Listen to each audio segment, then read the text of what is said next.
나가! 뭐라고? 아니, 오빠, 아침부터 무슨 소리를 하는 거야? 귀라도 먹었어? 나가라고. 우리 엄마한테 그따위로 말하는 거 꼴도 보기 싫으니까. 그러니까 대체 왜 이러는 거냐고! 이유라도 알아야 할 거 아니야! 72세 허연 씨는 폐륜적인 며느리 때문에 하마터면 모든 것을 잃을 뻔했습니다. 허 씨에겐 아들이 둘이 있었습니다. 첫째 아들은 일찍 장성하여 무역 사업을 하였고, 둘째, 그러니까 오늘 이야기의 주인공인 막내 아들은 한국에서 가게를 운영하고 있었습니다. 아들, 요즘 장사는 잘 되니? 음식 장사가 다 똑같죠 뭐. 요즘 불경기라 손님들이 많이 줄긴 했어요. 겸손한 말과는 다르게 허 씨의 막내 아들은 장사 수완이 뛰어나 벌써 동네에 점포를 3개나 가지고 있었고, 서울 번화가 쪽에도 새로운 가게 오픈을 준비하며 활기찬 삶을 살고 있었습니다. 그런 허 씨에게 하나의 고민이 있다면 바로 씀씀이가 해픈 막내 며느리 수연이었습니다. 어머니, 보세요. 이번에 새로 나온 가방인데 진짜 예쁘지 않아요? 수연이 휴대폰 화면을 허 씨 앞에 들이밀었습니다. 허 씨는 깊은 한숨을 내쉬었습니다. 또 가방이라니, 지난달에도 하나 샀잖아. 그건 다른 브랜드예요. 이건 완전 리미티드 에디션이란 말이에요. 지금 안 사면 영영 못 구한다고요. 막내 며느리는 남편이 열심히 번 돈을 모으기는커녕 명품 가방과 친구들과의 해외여행으로 낭비하기 바빴습니다. 엄마, 전 괜찮아요. 수연이가 좋다면 사줘야죠. 아들은 언제나 그랬듯 부드럽게 웃으며 자기 아내의 손을 잡았습니다. 하여간 남자들은 결혼 초기에는 정신을 못 차린다. 그 말을 끝맺지 못하고 허 씨는 입을 다물었습니다. 그런 며느리의 행동을 허 씨는 내심 못마땅하게 여겼지만, 정작 아들은 수연을 끔찍이 사랑했기에 그냥 가만히 놔두고 말았습니다. 괜히 긁어 부스럼 만들고 싶지 않았거든요. 그러던 어느 날 허 씨는 백화점 화장품 코너에서 익숙한 목소리를 들었습니다. 이봐요, 대체 고객을 뭘로 하는 거예요? 자꾸 그따위로 응대할 거예요? 순간 큰 소란이 있었습니다. 의아한 마음의 허 씨는 소리가 나는 쪽으로 고개를 돌려보았습니다. 그곳에는 며느리 수연이 한 여직원에게 고래고래 소리를 지르고 있었습니다. 직원은 수연에게 고개를 푹 숙인 채 사과했습니다. 죄송합니다, 고객님. 제가 더 잘 확인했어야 했는데. 정말 죄송합니다. 직원이 고개를 숙이며 연신 사과를 했지만 수연의 분노는 멈추지 않았습니다. 그럼 더 좋게 말하든가 했어야죠. 내가 여기 VIP인 거 몰라요? 요즘 백화점은 VIP를 이런 식으로 대하나? 수연의 목소리는 점점 높아졌고 순간 주변의 모든 시선이 그쪽으로 쏠렸습니다.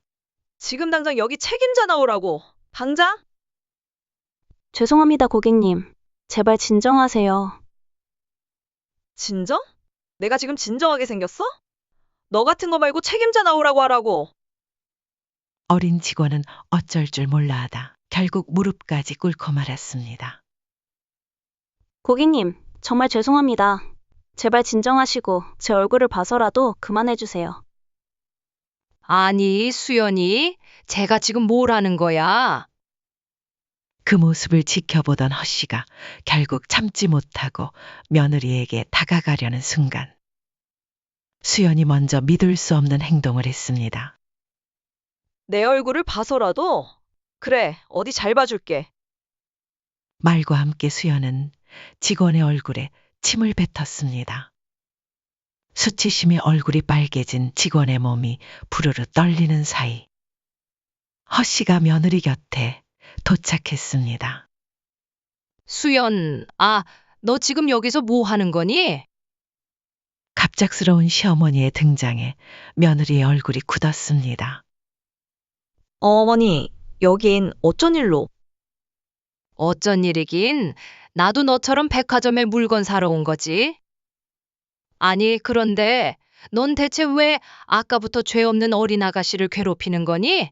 게다가 방금 너 사람 얼굴에 침을 뱉은 거야?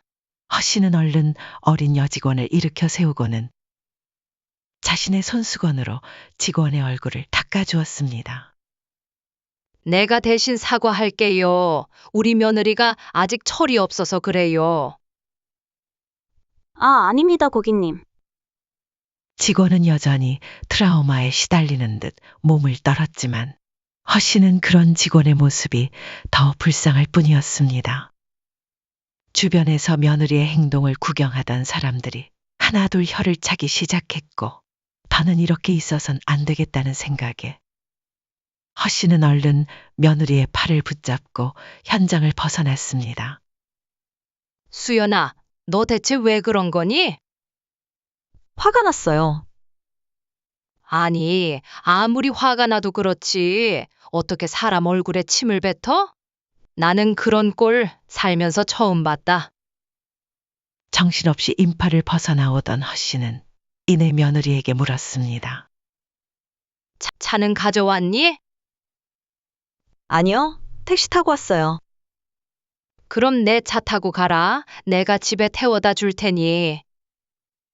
아들과 며느리의 집은 허 씨의 집과는 정반대 방향이었습니다. 하지만 어차피 마주친 김에 데려다 줄 생각이었습니다. 그런데 차에 오른 수연이 입을 꾹 다문 채 창밖만 바라보는 게 아니겠어요. 마치 꼭 심통이 잔뜩 난 철부지 여자아이 같았습니다. 운전하던 허 씨는 그런 며느리의 태도에 어이가 없어 입을 열었습니다. 너 지금 나한테 화났다고 시위라도 하는 거니? 며느리는 잠시 침묵하다가 고개를 돌렸습니다. 솔직히, 맞아요. 아까 어머니께서 왜 그러셨는지 이해가 되지 않네요. 무슨 말이야? 아까 그 상황에서 분명 직원이 잘못을 한 거잖아요. 가족인 어머니께서 제 편을 들어주지는 못할 망정, 오히려 남의 편을 드시다니. 그것도 많은 사람 앞에서요. 서운한 마음을 숨기기가 힘드네요. 허 씨는 황당한 표정으로 며느리를 바라보았습니다. 그 직원이 도대체 무슨 잘못을 했단 말이니? 대체 뭘 했길래 지금까지 이러는 건데? 혹시 자신이 놓친 중대한 사유라도 있었던 걸까 싶어 허 씨는 조심스레 물었습니다. 그런데 며느리로부터 돌아온 답변은 황당하기 그지없었습니다. 얼굴 표정이 기분 나빴어요. 뭐라고? 얼굴 표정이야? 그 어린 것이 저를 쳐다보는 눈깔 꼬라지가 정말 마음에 안 들었다고요. 며느리는 여전히 기분이 나쁘다는 듯 말을 이어갔고 그런 말에 허 씨는 할 말을 잃고 그저 한숨을 내쉴 뿐이었습니다. 허 씨가 운전하는 차는 곧 아들과 며느리가 사는 고급 아파트 단지 앞에 도착했습니다. 도착했다. 들어가렴. 그런데 웃긴 것은 도착했다는 허 씨의 말에 수연이 눈도 마주치지 않고 차에서 도망치듯 내렸다는 거였습니다. 데려다 주셔서 감사합니다. 말은 그렇게 했지만 차문을 쾅 닫고는 뒤도 돌아보지 않고 걸어가는 수연의 모습에 허 씨는 속에서 치밀어 오르는 화를 느꼈습니다. 저게 진짜 어른이야. 여기까지 데려다 줬으면 훨씬 더 좋은 태도로 인사할 수도 있잖아. 기가 찬 허 씨는 핸들을 꼭 쥐었습니다. 지금껏 어이없는 일이 있어도 그저 평화를 위해 참아왔었는데 더는 그렇게 해서는 안 되겠다는 생각이 들었습니다. 허 씨는 곧바로 휴대폰을 꺼내 아들에게 전화를 걸었습니다. 여보세요, 아들. 지금 잠깐 얘기 좀 할 수 있니? 물론이죠, 어머니. 말씀하세요. 아들의 말에 잠시 망설이던 허 씨는 이내 결심한 듯 모든 것을 이야기하기 시작했습니다. 긴 설명 끝에 허 씨는 직원에게 했던 수연의 만행까지 낱낱이 이야기했습니다. 그리고 걔가 어쨌는 줄 아니? 그 어린 여직원 얼굴에 침을 뱉더라. 아주 그냥 온갖 나쁜 마음을 담아서 말이야. 네? 어머니, 그게 무슨... 그래, 믿기 힘들겠지. 나도 처음엔 깜짝 놀랐다. 그냥 고래고래 소리를 질러서 무슨 일인가 싶어 가봤는데, 자기를 좀 기분 나쁘게 쳐다봤다는 이유로 직원한테 침을 뱉었다고. 그럴 리가요. 수연이가 좀 다혈질이긴 해도 그런 짓까지는... 아들은 허 씨의 말을 쉽게 믿기 힘들어 했습니다. 그런 아들의 태도는 허 씨의 화를 더 돋우고 말았습니다. 그럼 내가 지금 너한테 거짓말이라도 한다는 거니? 내가 이 두 눈으로 똑똑히 봤어. 정 못 믿겠으면 백화점 CCTV 확인해도 돼. 그 어린 직원은 잘못했다고 무릎까지 꿇고 싹싹 빌었는데 네 마누라는 표정이 마음에 안 든다며 침을 뱉었다고. 전화 너머로 긴 침묵이 흘렀습니다. 일단 알겠어요. 제가 수연이한테 직접 얘기해 볼게요. 허 씨는 전화를 끊고 한숨을 내쉬었습니다. 이 정도로 해두면 아들이 잘 해결해 주겠지 싶었죠. 하지만 그건 허 씨만의 착각이었습니다. 다음 날 아침, 허 씨는 소박한 아침 식사를 마치고 차를 마시며 뉴스를 보고 있었습니다. 갑자기 휴대폰이 요란하게 울리더군요. 화면을 보니 며느리였습니다. 기대를 가지고 허 씨가 전화를 들었습니다. 그래, 수연이니? 어머니, 어떻게 이럴 수가 있으세요? 수화기 너머로 들려오는 듯 목소리에 허 씨는 순간 귀를 의심했습니다. 그녀가 기대했던 며느리의 사과는커녕 너무나도 동떨어진 분노와 원망이 쏟아졌습니다. 어제 있었던 일을 왜 오빠한테 일러 바치신 거예요? 덕분에 어제 밤새 잔소리 들었잖아요. 허 씨는 어이가 없었습니다. 일러 바쳤다니? 난 사실만 이야기한 걸. 그러니까 대체 왜요? 왜 오빠한테 말씀하신 거냐고요? 왜 이야기하긴. 내가 이미 너한테 좋게 타일러 봤지. 하지만 너는 들은 채도 하지 않았잖니? 계속 그렇게 두면 너한테도 안 좋고 결국 너희 부부 모두에게 좋지 않을 테니까 이야기한 거다. 아, 그러니까 어머니가 왜 끼어드시냐고요? 며느리 입장에서 자기 남편에게 혼난 게 억울할 수는 있겠지만 점점 선을 넘어서 마치 허 씨를 아랫사람처럼 대하는 그 말투에 허 씨도 더는 참지 않았습니다. 너 지금 나한테 성질 내는 거니? 참고 또 참던 시어머니의 한마디였습니다. 그런데 글쎄, 며느리의 반응은 더욱 가관이었습니다. 네, 성질 내는 거 맞아요. 어머니는 저를 오빠한테 혼나게 했는데 왜 저는 어머니한테 한마디도 못하는데요? 저를 서운하게 하셨으면 어머니도 스트레스 받으셔야죠. 아니, 뭐 이런 애가 다 있지. 상식을 초월하는 며느리의 답변에 허 씨는 할 말을 잃었습니다. 원래 어디 가서 말로 쉽게 밀리는 성격이 아니었지만 며느리의 무개념한 행동은 허 씨조차 입을 다물게 만들었으니까요. 하여간 두 번 다시 이런 행동을 하지 말아주셨으면 해요. 그리고는 멋대로 전화를 끊어버리는 수연. 허 씨는 한동안 멍하니 수화기를 바라볼 수밖에 없었습니다. 허 씨는 휴대폰을 내려놓고 가슴을 부여잡았습니다. 심장이 빠르게 뛰었고 숨이 가빠졌습니다. 그 애가 지금 제정신인가? 술이라도 마시고 나한테 화풀이 하는 거 아니야? 기대했던 사과는커녕 오히려 자신을 공격하는 며느리의 태도에 허 씨는 깊은 배신감을 느꼈습니다. 아들은 대체 중간에서 뭘 어쨌길래 저렇게 날뛰도록 놔두는 거지. 이해할 수 없는 마음에 허 씨는 한동안 멍하니 앉아 있었습니다. 그때 다시 전화벨이 울렸습니다. 발신자는 아들이었습니다. 어머니, 수연이랑 통화해 보셨어요? 전화 너머의 소리를 들어보니 아들은 이미 가게에 출근해 바쁘게 일하는 중인 듯 했습니다.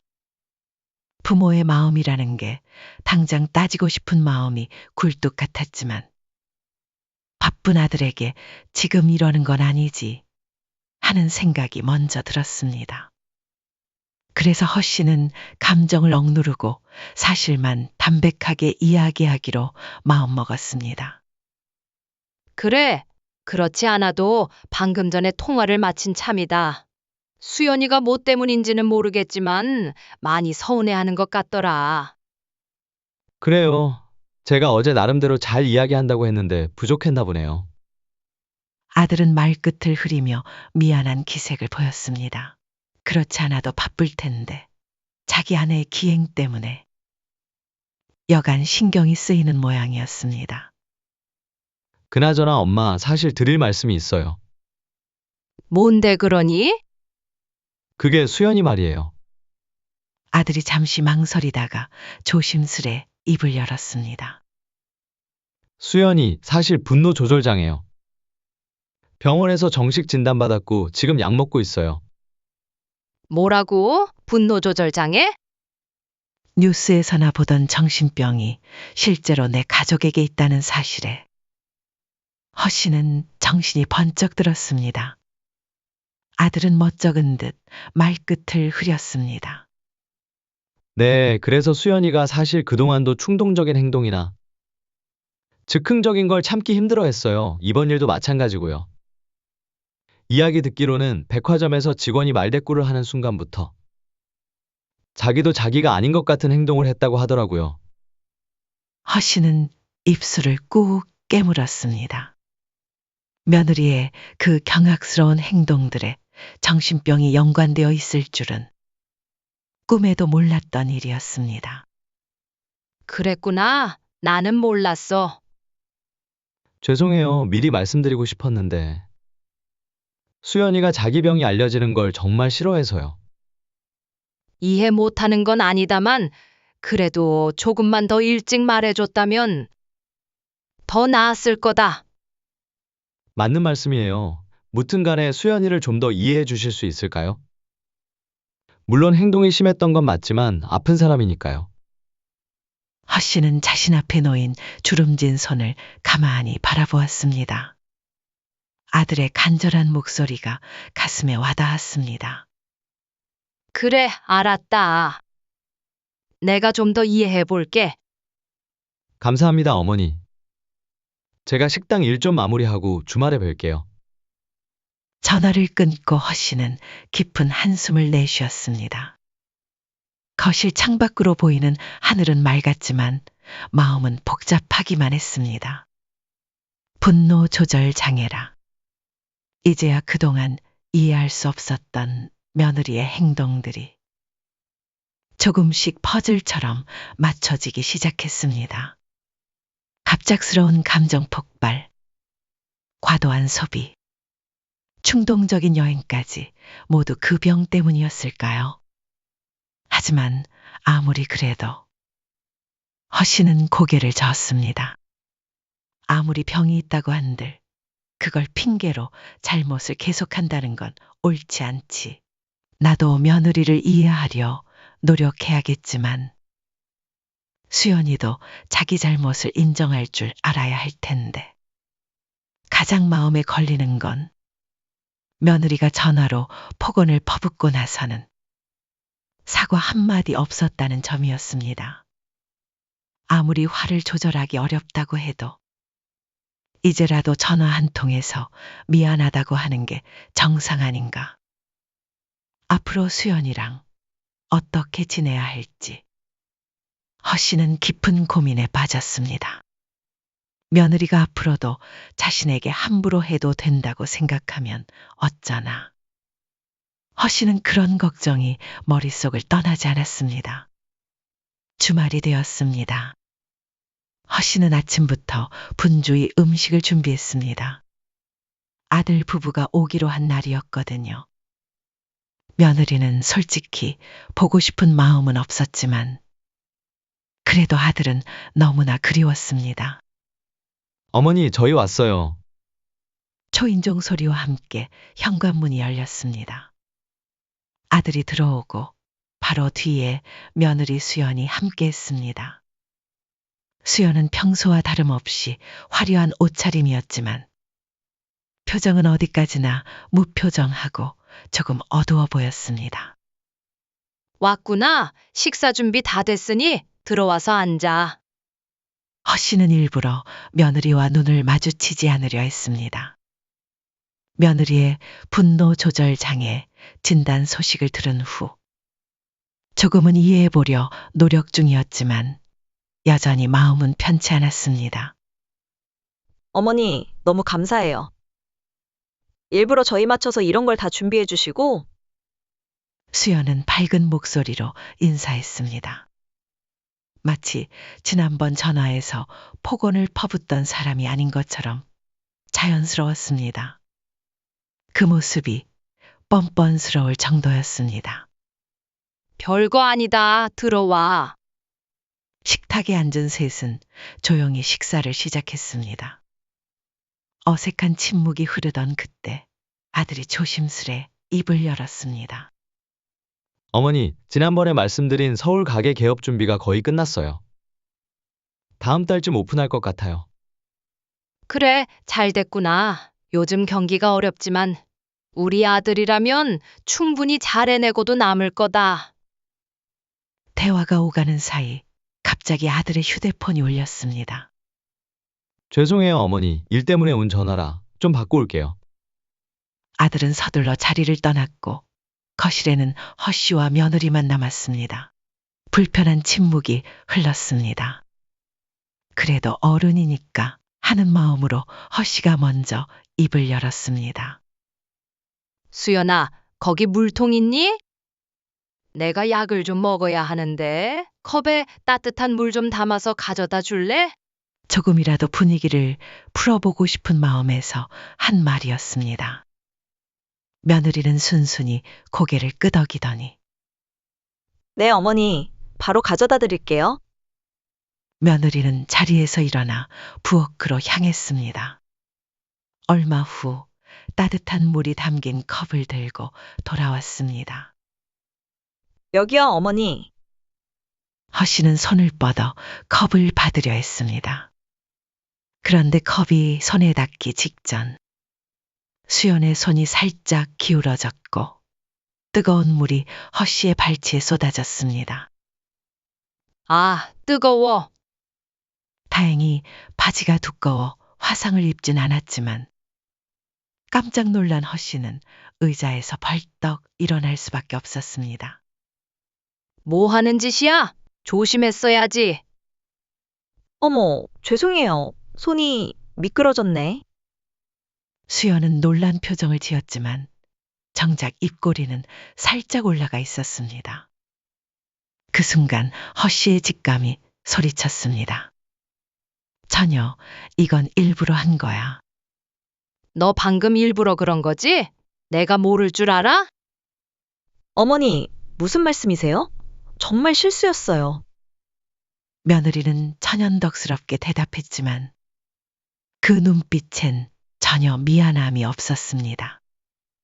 그 뻔뻔한 모습에 허 씨의 목소리는 점점 높아졌습니다. 내가 지난 70년을 헛살진 않았어. 방금 네가 일부러 컵을 기울인 거 내가 똑똑히 봤어. 어머님, 왜 저한테 그러세요? 요즘 저를 점점 더 미워하시는 것 같아요. 역시 제가 미운 거죠? 오빠한테 다 들었어요. 제 병도 들으셨다면 이제는 아예 절 정신병자로 보시는 거군요. 며느리의 목소리가 떨리기 시작했고 눈에는 눈물이 고였습니다. 너무나 완벽한 연기였습니다. 허 씨는 당황스러우면서도 화가 치밀었습니다. 울지 마. 나한테 그런 연기가 통할 것 같아? 하지만 정말 실수였어요. 억울하다고요. 바로 그때 아들이 돌아왔습니다. 무슨 일이에요? 바닥에 나뒹구는 컵과 물이 흥건한 바닥을 본 아들의 얼굴이 굳었습니다. 잠깐의 정적이 끝나기도 전에 며느리는 자기 남편에게 달려들었습니다. 오빠, 며느리는 자기 남편의 품에 안겨 눈물을 터뜨렸습니다. 내가 또 발작을 일으켰나 봐. 실수로 컵을 떨어뜨렸는데 어머님께서 내가 일부러 그랬다고 오해하시는 것 같아. 아니, 그런 게 아니잖아. 말을 제대로 해야지, 수연아. 괜찮아. 실수는 누구나 할 수 있어. 아들은 며느리의 어깨를 감싸 안으며 달랬습니다. 억울함에 허씨의 입이 절로 열렸습니다. 아니, 아들. 네 마누라가 분명 일부러 그런 거야. 내가 컵을 받으려는 순간에 확 기울였다고. 게다가 그 다음엔 실실 웃으면서 나를 비웃고 말이야. 하지만 허씨의 말에도 아들의 눈에는 원망이 잔뜩 서려 있었습니다. 어머니, 아무리 그래도 수연이가 일부러 그럴 리가 없잖아요. 어머니도 지금 치료받고 있다는 거 아시면서 좀 이해해 주세요. 이해한다? 누가 이해 못한대? 하지만 이거랑 그거랑은 다르다고. 지금 저 애는 연기를 하는 거야. 허씨가 억울함을 호소하고 있을 때 며느리는 아들의 등 뒤에 조용히 숨어 있었습니다. 그 얼굴에는 또렷한 미소가 피어 있었고 그 목소리는 여전히 구슬프게 떨리고 있었습니다. 어머니, 정말 저를 너무 미워하시는 것 같아요. 저는 정말 실수였는데. 그 불효 같은 모습에 허씨는 할 말을 잃었습니다. 아들은 한숨을 내쉬며 수연을 더욱 꼭 안아주었습니다. 수연은 그 품에서 훌쩍이며 울었고 말 그대로 혼신의 연기였습니다. 다 내 잘못이야, 오빠. 내가 다 잘못, 내가 없었으면. 오빠랑 어머님이 이렇게 싸우지도 않았을 텐데. 허씨는 어이가 없어 말문이 막혔습니다. 상황이 완전히 뒤집힌 느낌이었습니다. 자기가 애초에 이 싸움을 붙여놓고서는 어떻게 사람이 저렇게 아무렇지 않게 거짓말을 할 수 있는 건지. 아니, 자세히 좀 봐봐. 저거 지금 연기하고 있는 거라고. 내가 세상에 왜 수연이를 미워하겠어? 모르시겠어요? 자기 병 때문에 이미 충분히 괴로운데. 이제는 어머니마저 너무하세요. 아들의 눈에는 분노가 가득했습니다. 허씨는 자신의 아들이 완전히 며느리 손아귀에 있다는 걸 실감했습니다. 그리고 그때였어요. 며느리가 허씨를 향해 싱긋 웃은 건 저 방금 날 보면서 비웃은 거 그거 못 봤니? 어머니, 제발! 허씨가 무엇라 하든 아들에게는 아무런 소용이 없는 것 같았습니다. 아들 부부가 떠난 후 허씨는 조용한 거실에 혼자 남았습니다. 바닥에 묻은 물을 닦으며 허씨는 한숨만 내쉬었습니다. 이게 무슨 일이람? 내가 뭘 그렇게 잘못했다고?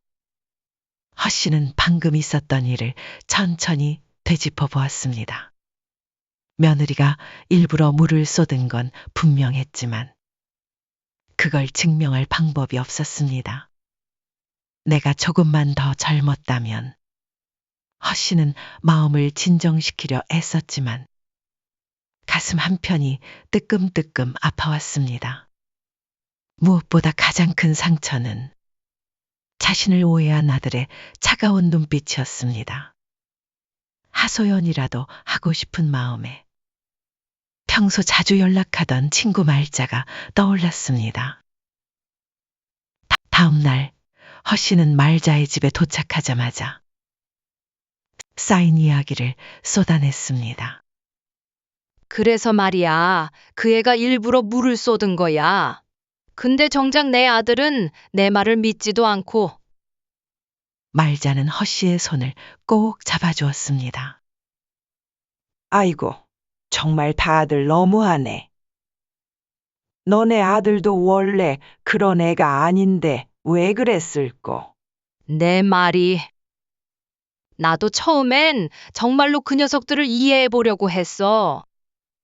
다른 것도 아니고 병이라니까. 하지만 아프다는 핑계로 일부러 괴롭히는 그건 말이 안 되잖아. 잠시 고민하던 말자는 이내 조용히 입을 열었습니다. 그럼 녹음을 해보자. 녹음? 요즘은 휴대폰으로 다 녹음할 수 있잖아. 내 며느리가 너한테 뭐라 하는 거, 그걸 녹음해서 아들한테 들려주면 되겠네. 그럴듯한 말이었습니다. 하지만 문제는 허씨는 그런 기능을 전혀 사용할 줄 모른다는 거였죠. 휴대폰으로 녹음이라 난 그런 거 할 줄 모르는데. 아이고, 별거 있나. 내가 알려줄게. 몇 번의 실수를 거쳐가며 허씨는 마침내 휴대폰의 녹음 기능을 익혔습니다. 이제 기회만 잡으면 며느리의 진짜 모습을 아들에게 알릴 수 있다는 생각에 조금은 마음이 놓였습니다. 말자는 허씨의 손을 꼭 잡고 말했습니다. 잘 기억해. 여기 이 버튼이야. 이걸 제대로 눌러야 녹음이 된다고. 그래, 알겠어. 허씨는 그때 말자의 말을 좀 더 제대로 듣지 않은 걸 나중에 뼈저리게 후회하게 됩니다. 며칠 후 아들로부터 연락이 왔습니다. 지난번 일도 있고 해서 온 가족이 화해할 겸 함께 만나자는 제안이었죠. 허씨는 즉시 승낙했습니다. 하늘이 나를 돕는구나. 이 망할 불효시를 내가 아주 제대로 정신 차리게 만들어야지. 약속된 주말 세순 인근의 식당에서 다시 가족이 모였습니다. 며느리 수연은 마치 아무 일도 없었던 것처럼 환한 미소를 지으며 나타났습니다. 어머니, 잘 지내셨어요? 허씨를 위해 직접 골랐다는 케이크 상자를 내밀며 싱긋 웃는 그 모습은 영락없는 효부의 얼굴이었습니다. 허씨는 마음속으로 읊조렸습니다. 하나, 정말 대단하구나. 심지어 수연은 식사 전에 허씨에게 먼저 사과까지 했습니다. 어찌되었건 지난번에 어머니 마음 아프게 해드려서 정말 죄송해요. 용서해주세요, 어머니. 그 말에 아들은 만족스러운 표정으로 미소를 지었습니다. 허씨는 속으로 쓴웃음을 지었습니다. 엄마 이제 그만 마음 푸세요. 수연이도 정말 큰 용기 낸 거예요. 아이고 이 녀석아. 내 눈에는 저게 진짜 사과로 보이니. 복장이 뒤집힐 지경이었지만 허씨는 억지로 입꼬리를 말아 올렸습니다. 그래, 용기 내줘서 고맙다, 수연아. 식사가 끝나갈 무렵 아들이 일어섰습니다. 잠깐 화장실 좀 다녀올게요. 그리고 예상대로 아들이 자리를 비우자마자 며느리의 표정이 썰물처럼 빠져나갔습니다. 방금 전까지 효부의 미소를 짓던 수연의 얼굴은 차갑고 무심한 본래의 모습으로 돌아왔습니다. 그 모습을 본 허씨는 일부러 말을 걸었습니다. 수연아, 거기 있는 휴지 좀 주겠니? 그러나 며느리는 대답하지 않았고 고개를 돌린 채 허씨를 완전히 무시했습니다. 마치 허씨가 이 자리에 존재하지 않는 사람인 양 행동했죠. 수연아, 말하는 게 안 들리니? 여전히 무시하는 며느리를 보며 허씨는 살짝 목소리를 높였습니다. 수연아! 그러자 며느리는 한숨을 푹 내쉬더니 혼잣말처럼 중얼거렸습니다. 아, 어디서 개가 짖나. 자꾸 시끄럽게. 허씨는 순간 화가 머리끝까지 치밀었지만 터뜨리진 않았습니다. 그저 이를 악물고 참았습니다. 이미 말자가 알려준 대로 허 씨의 주머니에선 녹음이 진행 중이었습니다. 착하게, 차분하게 증거를 모으려 했죠. 수연아, 내가 왜 나한테 이러는지 정말 궁금하구나. 분명히 아까 나한테 사과도 해놓고선 허 씨의 말에 며느리는 코웃음을 쳤습니다. 뭐래? 자기 휴대폰에서 시선을 떼지 않은 채 며느리는 허 씨를 은근히 도발하고 있었습니다. 허 씨가 다음 말을 하기도 전에 그 아이가 고개를 들어 허 씨를 똑바로 노려보더군요. 또 뜨거운 물 끼얹어 드릴까요? 이번엔 얼굴에? 충격적인 말이었습니다. 역시 아까 했던 사과는 모두 거짓이었구나. 허 씨는 분노로 손이 떨렸지만 꾹 참았습니다. 지금은 증거를 확보하는 것이 무엇보다 중요했으니까요. 그때 화장실에서 돌아오는 발걸음 소리가 들렸습니다. 며느리 얼굴이 순식간에 바뀌었고 다시 환한 미소가 피어올랐습니다. 오빠, 왔어? 그 모습을 본 허 씨는 경악을 금치 못했습니다. 더 이상은 안 된다. 지금이야말로 말해야 해. 허 씨는 얼른 일어나 아들의 팔을 붙잡고 말했습니다. 잠깐 나와봐라. 네? 왜요? 나오라면 좀 나와봐. 두 사람은 식당 옆 골목으로 따로 나왔습니다. 허 씨의 가슴은 그대로 부풀어 올랐습니다. 드디어 증거를 보여줄 수 있다는 생각에 허 씨는 떨리는 손으로 휴대폰을 꺼내며 말했습니다. 자, 들어봐라. 착한 네 와이프가 정말 어떤 사람인지 이제 알게 될 테니까. 허 씨는 주머니에서 휴대폰을 꺼내 녹음 파일을 찾았습니다. 그런데 어? 이게 왜 이러지? 녹음 파일이 보이지 않았습니다. 허 씨는 당황해 휴대폰을 이리저리 들여다보았습니다. 뭘 찾으세요, 어머니? 아니, 내가 방금 분명히 수연이가 하는 폭언을 다 녹음했는데 그 파일이 왜 없지? 이리저리 휴대폰을 만지작거리던 허 씨는 결국 한숨을 내쉬었습니다. 녹음 버튼을 제대로 누르지 않았던 것입니다. 그 순간 아들이 작게 혀를 찼습니다. 얼굴에는 실망감이 가득했습니다. 녹음이라니, 어머니! 설마 수연이랑 했던 대화를 녹음하려고 하셨던 거예요? 아니, 그게 네가 내 말을 믿지 못하니까 직접 증거를 보여주려고 했던 거야. 제발 그만 좀 하세요. 어머니가 그러시니까 이제는 저까지 힘들잖아요.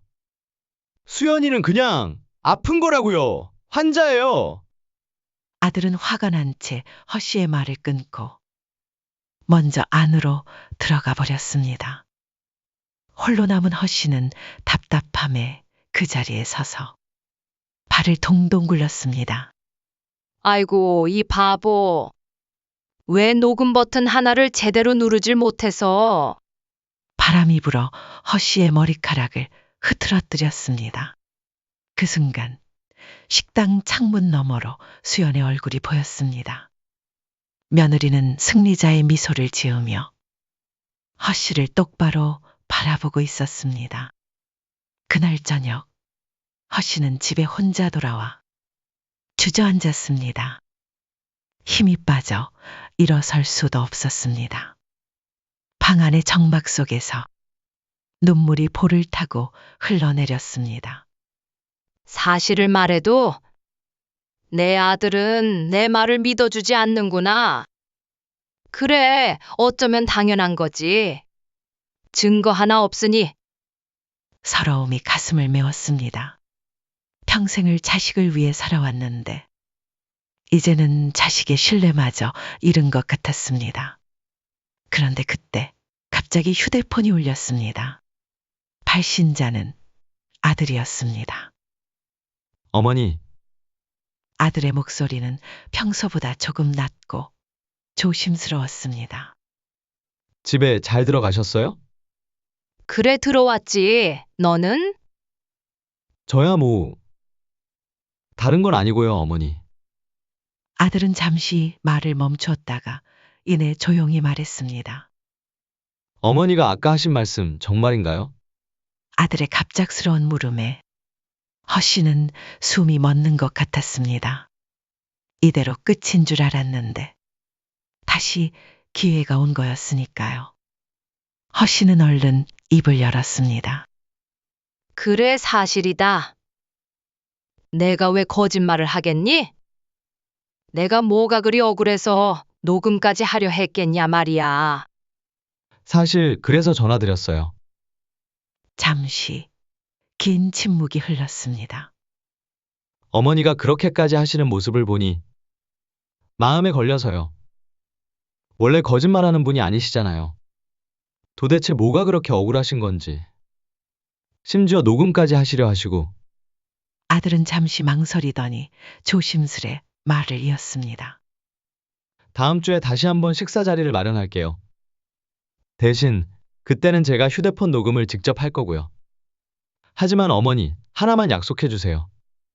만약 그때도 별일이 없다면 이제 그만 수연이를 용서해 주세요.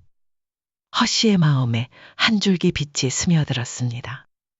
그래, 알겠다. 네 말대로 하마. 전화를 끊고 허 씨는 가벼워진 마음으로 오랜만에 편안한 잠을 청했습니다. 비로소 아들이 자신의 말에 귀를 기울이고 있다는 생각에 안도감이 들었죠. 다음 주가 되었습니다. 이번 만남 장소는 허 씨의 집이었고 모두 식사에 초대된 날이었습니다. 어머니, 저 왔어요. 수연은 마치 아무 일도 없었던 것처럼 환하게 웃으며 집 안으로 들어섰습니다. 허 씨는 무표정한 얼굴로 며느리의 인사를 받았습니다. 식사가 어느 정도 진행되자 약속대로 아들이 자리에서 일어났습니다. 저 잠깐 담배 좀 사러 갔다 올게요. 얼마 안 걸릴 거예요. 아들은 허 씨에게 눈짓을 했습니다. 그리고는 테이블 위에 슬쩍 자신의 휴대폰을 내려두었습니다. 녹음이 시작된 상태였죠.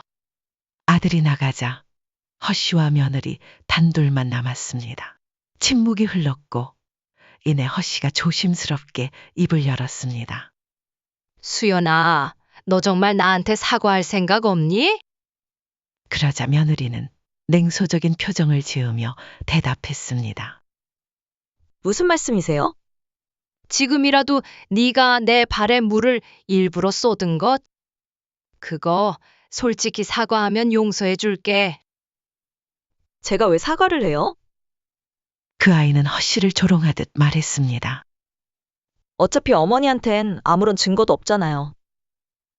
오빠한테 말을 한다고 해도 어차피 오빠는 제 편일걸요? 어머님이 하실 수 있는 건 아무것도 없어요. 또다시 병이 도지는 걸까 싶을 정도로 수연의 목소리가 점점 높아졌습니다. 사실 지금이라도 제 마음 같아서는 부엌에 가서 물을 팔팔 끓여다가 어머님 면상에 들이부어버리고 싶어요. 아시겠어요? 그게 제 마음이라고요. 허 씨는 이제 두려움마저 느꼈습니다. 이게 사람이 할 수 있는 말인가? 더는 말을 이어갈 수 없었고 허 씨는 입을 다물었습니다. 며느리의 폭언은 계속되었고 침묵 속에서 버텨내던 그 순간 마침내 형광등 및 현관문이 열리고 아들이 집 안으로 들어왔습니다. 저 왔어요. 자기 남편이 돌아오자 며느리는 순식간에 표정을 바꾸며 환하게 대답했습니다. 어서 와, 오빠. 얼른 앉아. 아들은 잠시 수연의 얼굴을 바라본 후 테이블 위에 두었던 자신의 휴대폰을 집어들었습니다. 수연아, 사실 알려줄 게 있어. 뭔데요? 며칠 전부터 어머니와 이야기를 나눴고, 어머니께서 계속 널 의심하신다는 걸 알게 됐어. 그래서 어쩔 수 없이 어머니와 너의 대화를 녹음해보자고 결론 내렸고, 아들의 말에 며느리의 얼굴이 하얗게 질려갔습니다. 뭐라고? 아니, 왜 그걸 나랑 상의도 없이 결정해? 걱정하지 마. 난 네 결백을 믿고 오히려 너를 위해 녹음한 거야. 함께 들어보자. 굳이 지금, 아니야. 그러기 싫어. 며느리의 만류에도 불구하고 아들은 망설임 없이 재생 버튼을 눌렀습니다. 그러자 기다렸다는 듯 수연의 폭언이 생생하게 흘러나왔습니다. 사실 지금이라도 마음 같아서는 부엌에 가서 물을 팔팔 끓여 어머님 면상에 들이부어버리고 싶어요. 아시겠어요? 그게 제 마음이라고요. 충격적인 발언에 아들의 얼굴은 돌처럼 굳어졌습니다. 눈에는 분노가 불꽃처럼 타올랐습니다. 너, 이게 무슨 소리야? 정말 우리 어머니한테 이런 말을 했어? 며느리는 당황해 말을 더듬었습니다. 그런 게 아니라 발작이야. 내 발작이 또 시작됐던 거야. 오빠도 알잖아. 이건 내 진심이 아닌 거. 그냥 병이라고. 하지만 아들은 고개를 천천히 그리고 단호하게 절레절레 흔들었습니다. 그동안 널 믿었는데 어머니 앞에서 너를 끝까지 변호했던 나 자신이 바보 같아. 오빠, 내 말 좀 들어봐. 그게 아니라니까? 나 환자인 거 알잖아. 며느리의 애원에도 아들은 고개를 가로저었습니다. 분노 조절 장애라고 해서 내가 이런 식으로 행동해도 된다는 뜻은 아니야. 더 이상 내 가증스러운 입에서 나오는 말도 듣기 싫다. 그만 나가줘. 오빠, 나가라니까. 아들은 냉정하게 현관문을 가리켰습니다. 며느리는 잠시 굳어 있다가 곧 울며 가방을 들고 집을 나섰습니다. 문이 닫히는 소리가 울려 퍼지자 허 씨는 다리에 힘이 풀려 그 자리에 주저앉았습니다. 그간 마음속에 쌓였던 억울함과 슬픔이 물밀듯이 밀려왔고 눈물이 쏟아졌습니다. 어머니, 아들이 허 씨 곁에 무릎을 꿇고 앉았습니다. 그 녀석의 눈에도 눈물이 고여 있었습니다. 모두 제 잘못이에요. 진작 어머니 말씀을 믿었어야 했는데 아들의 말에 허 씨는 고개를 천천히 저었습니다. 아니다. 너로서는 그게 최선이었어. 허 씨는 아들의 어깨를 토닥였습니다. 아들은 어머니를 껴안고 깊이 흐느꼈습니다. 정말 죄송합니다, 어머니. 용서해 주세요. 제가 정말 불효자였어요. 두 사람은 오랫동안 아무 말 없이 서로를 안고 있었습니다. 끝없이 흐르는 눈물이 모자의 옷을 적셨습니다. 허이연 할머니의 사연은 여기까지입니다. 겉으론 고운 말씨에 밝은 웃음까지 지어 보이던 며느리의 이면. 정말 충격적이지 않으셨나요? 분노 조절 장애라는 병을 핑계로 시어머니를 괴롭히고 남편 앞에서는 연기를 하며 죄 없는 척했던 수연 씨. 하지만 결국 진실은 드러났고 할머니의 침착한 대응 덕분에 아들은 마침내 진실을 마주할 수 있었습니다. 여러분은 어떻게 생각하시나요? 수연 씨처럼 이중적인 사람 주변에도 한 명쯤 있진 않으신가요? 허 씨의 대처가 통쾌하다고 느껴지셨다면 댓글로 여러분의 생각을 남겨주세요. 또 여러분이라면 이런 상황에서 어떻게 대처하셨을지도 듣고 싶습니다. 재미있게 들으셨다면 구독과 좋아요 꼭 부탁드리고요. 다음에도 더욱 흥미롭고 가슴 먹먹한 이야기로 찾아뵙겠습니다. 지금까지 함께 해주셔서 감사합니다.